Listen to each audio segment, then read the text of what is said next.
Ahoj, zdravím. Dneska bych se s vámi chtěla podělit o to, jak jsem si zkusila založit svoje vlastní domácí žížalárium, neboli vermikompostér.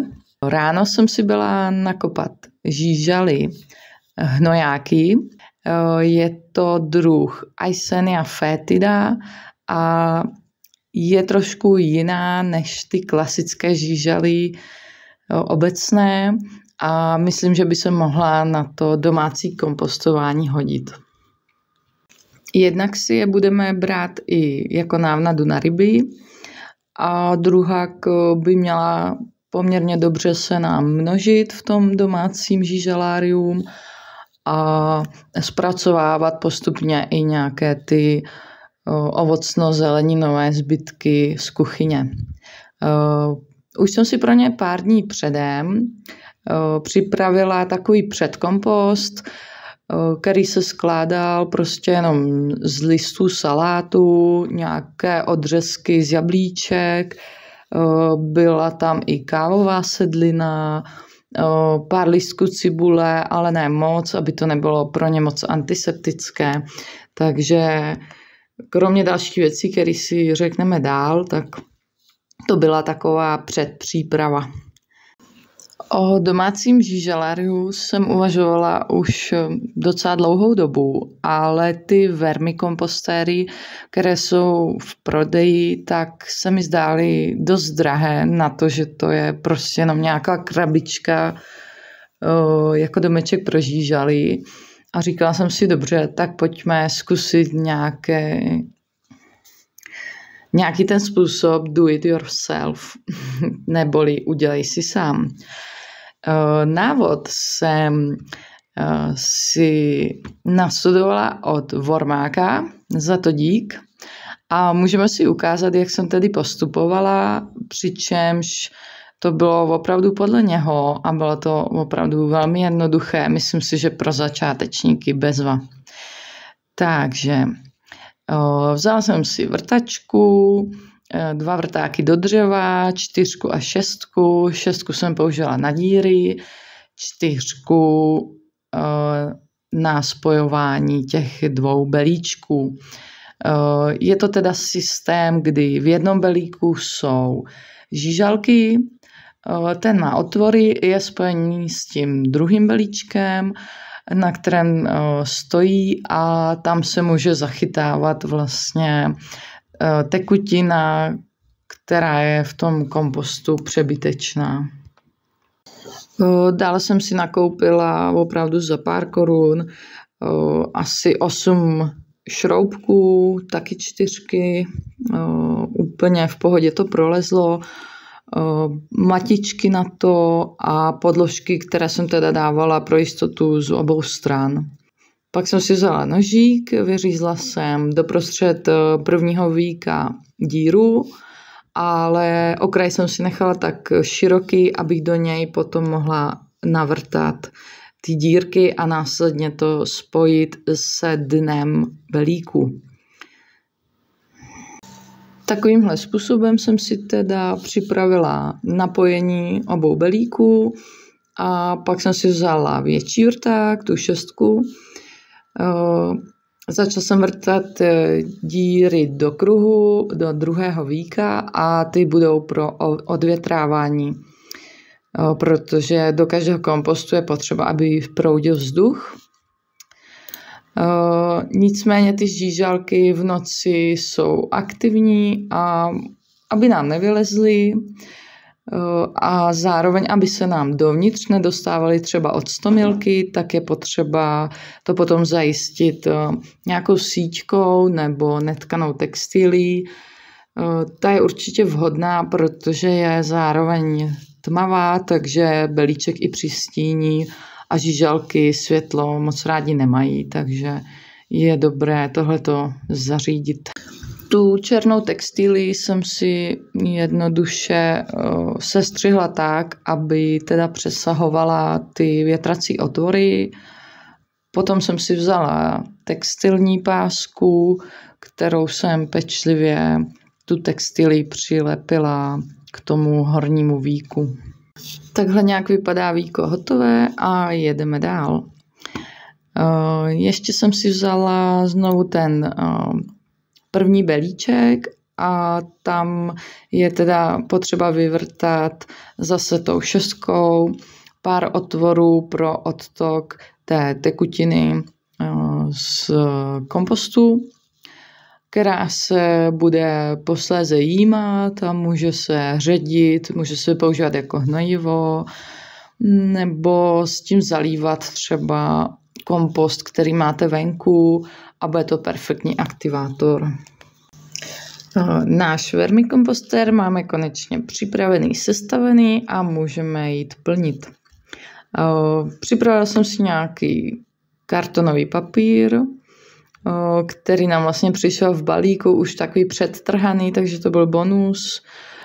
Potom podkladky pod vajíčka, což je taky perfektní, a brikety, které jsou z listnatého dřeva, takže super zdroj pilin. Takhle to namočíme, aby jsme to navlhčili, posléze teda vymačkáme a říká se tomu podestýlka. Je důležité tam mít nějaký zdroj, můžou to být i listy a tak dále, ale suché.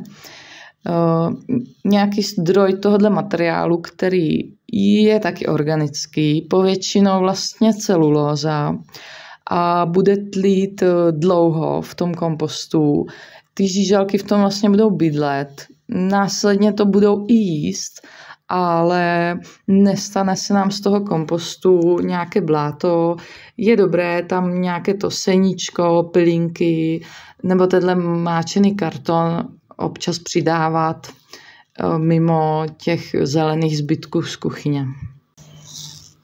Pokud vás kompost zaujal, chcete ho zkoušet, ať už na zahradě, tam jsou prostě podobné principy, nebo i tohleto domácí žížalárium, které můžete mít klidně v paneláku. Doporučuji ještě si třeba nastudovat nějaké úplné základy, co a jak právě přidávat, protože je právě dobré míchat tyhle ty suché i mokré zelené materiály. Nemůžeme si myslet, že když tam dáme jenom zelený list nebo do toho venkovního kompostu posekanou trávu, takže to samo o sobě bude nějak fungovat. Je to prostě takový stejný proces jako v jakékoliv půdě. Je potřeba, aby tam taky trošku proudil vzduch, aby se tam dala zadržet i voda, aby ty mikroorganismy i ty makroorganismy, jako jsou třeba žížaly, tak aby tam měli dostatek toho životního prostoru, a to znamená mít tam jak vzduch, tak vodu, a to nám právě zajistí tyhle ty materiály. V tom venkovním kompostu to mohou být i větvičky, tady dovnitř se někdy dává i třeba kokosové vlákno a tak dále. Je dobré jako monitorovat ten stav, ale zároveň být trpělivý, protože to jsou procesy, které probíhají dny, týdny i měsíce, v přírodě i roky. Já jsem si teda kromě toho kartonu a těch pilin, tak jsem si připravila ještě nějaké to suché listíčko, potom nějaké stvoly, co jsem našla na zahradě. Předpokládám, že byly z kopřiv, nic moc jiného nám tam v tom místě neroste, takže to je určitě vhodné. Pak jsem tam teda začala přidávat vymačkané ty naše piliny. Dále ten svůj předkompost, což byly ty ovocno-zeleninové zbytky z kuchyně, které jsem si připravila asi 3 dny dopředu v misce, do které jsem udělala otvory, aby to trošku dýchalo, tu kávovou sedlinu a nějaký lístky zeleného čaje spořeného. Do začátku prý není dobré tam přidávat úplně mnoho té potravy, jenom tak, jako aby se žížalky zabydlely, nechat je chvilku na pokoji, ať si prostě zvyknou, a větší množství toho kuchyňského odpadu, vhodného teda, tak jim přidávat až za pár dní. No. Tak, ukážu vám ještě ty moje hnojáky.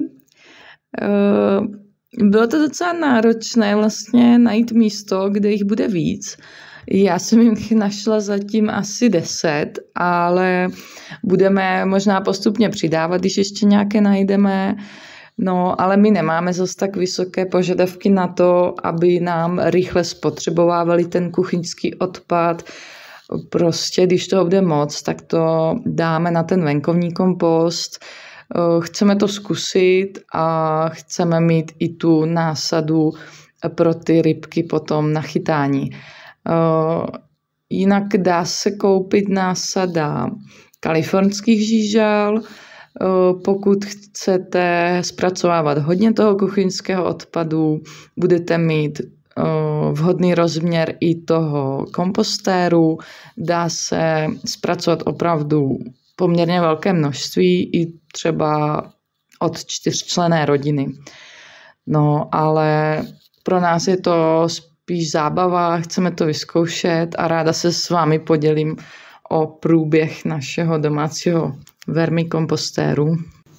Takže já jsem zvolila ty hnojáky z toho hnoje a nakopala jsem si je do belíčku vlastně i trošku s tím materiálem, ve kterým žili, ať už to byla nějaká i ta jílovitá hrouda nebo částečně zetlelý ten kravský hnůj, tak aby se tam cítili v tom novém kompostéru jako doma.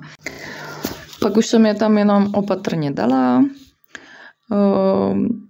Nedávala bych je asi úplně navrch, i když oni jsou schopní si zalíst dolů.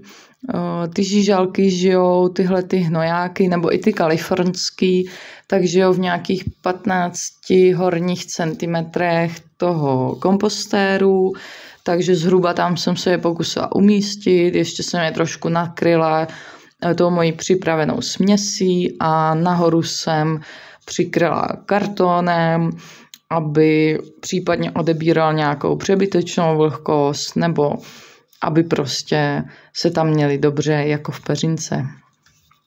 Tak, takhle krásně to na závěr vypadá, nic složitého na tom není, nebylo to ani vůbec drahé, dokonce jsem si vystačila tedy s našimi žížalami, tak jsem zvědavá, jak se jim bude dařit.